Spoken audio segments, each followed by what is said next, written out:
Good afternoon, my name is Gabrielle Perea and today I'll be showing you how to make a bracelet out of tinfoil. For this project you'll need a few simple materials. The first one will be foil. So this is just Reynolds Wrap heavy duty foil, but you can use any kind that you could find at your local grocery store. The second material you'll need is a ruler. You can also use a measuring tape, but a ruler is just a little bit better because it is a sturdier way to measure that foil for you. And then you'll also need some scissors. These are optional because most foil containers will come with this little edge on which you can cut the foil, but the scissors do just help you make a little bit more of a precise cut. The other material you might need would be some super glue. I don't have any on hand at the moment, but it might be helpful to help you seal up the ends of those bracelets, we will get to that.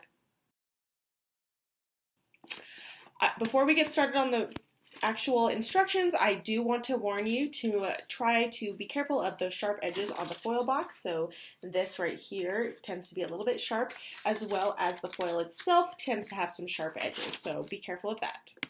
So step one will be to cut two 16-inch long pieces of foil that are, like I said before, 16 inches long and 4 inches wide. So you'll want to use your ruler to measure out those dimensions. I know 16 inches is a little bit longer than the length of your standard ruler, but just measure out a foot and then add on those 4 inches.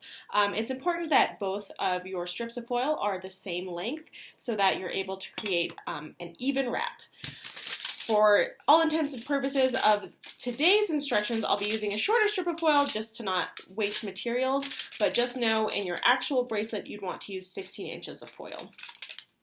And I would also note that depending on the size of your wrist, that foil length may be a little bit longer or shorter. So the dimensions for these instructions are made for someone with a 7-inch diameter wrist, and every inch larger or smaller in diameter that your wrist is, you'd want to adjust that foil length by 1 inch as well. So for example, if your wrist was a diameter of 8 inches, then you'd want to bump that length up to 17 inches rather than 16. So step two is that you're going to want to fold those strips of foil lengthwise 4 times until each strip is about 1 inch wide. So because I'm using a smaller strip, I'm only going to fold it in half once, but you're going to want to fold it hot dog style rather than hamburger style so that it stays the same length, but get. Once you've completed step 2 by folding both of your strips of foil lengthwise 4 times so that they're about 1 inch wide, you're going to want to take one strip of foil and place it behind the other strip of foil, forming a 90-degree angle. Once you've done that, you're going to take your bottom strip of foil and fold it over the top strip, and that's going to be the beginning of your chain. So continue to do that with both strips of foil, folding one over the other until you've formed your full length chain. Now that I've folded both of my pieces of foil over each other, I'm going to go ahead and pull that chain so it lengthens out like this. You can pull it out more or less depending on how you'd like it to look. Step 4 would be to add a dab of super glue to both ends of that chain just to secure it. If you don't have super glue, you can kind of just crimp the foil so that it stays put, but super glue will help it form a tighter seal. Once the super glue on both ends of your chain is dry, you can go ahead and super glue those ends together to make a loop. This is obviously smaller than it would be for your actual bracelet, but you're going to want to let that dry completely before you try to put it on. But I would let you know that the bracelet should ideally slide over your wrist pretty easily, but it shouldn't come off easily as well. So it should have a pretty snug fit, but it shouldn't be uncomfortable.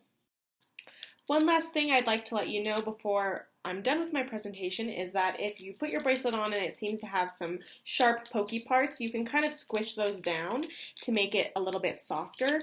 You can kind of play with this and sort of troubleshoot and see where you'd like your bracelet to be depending on your preferences. You can also, if you'd like a smaller look, you can make your chains smaller in width but keep that same length. So you can play with it to kind of get creative. If you don't have foil, you can also use things like paper. I'm not sure if fabric would work, but it might be interesting to try. But overall, this is a really fun project to do with kids or by yourself if you're bored. I know we've all been getting a little bit bored in the quarantine time, and it's just a fast, easy little craft to do on your own. Thank you so much for watching my presentation. I really appreciate you spending this time with me. And if you have any questions, you can shoot me an email at gperea@uwyo.edu, and I'll go ahead and answer those questions there. Thanks so much.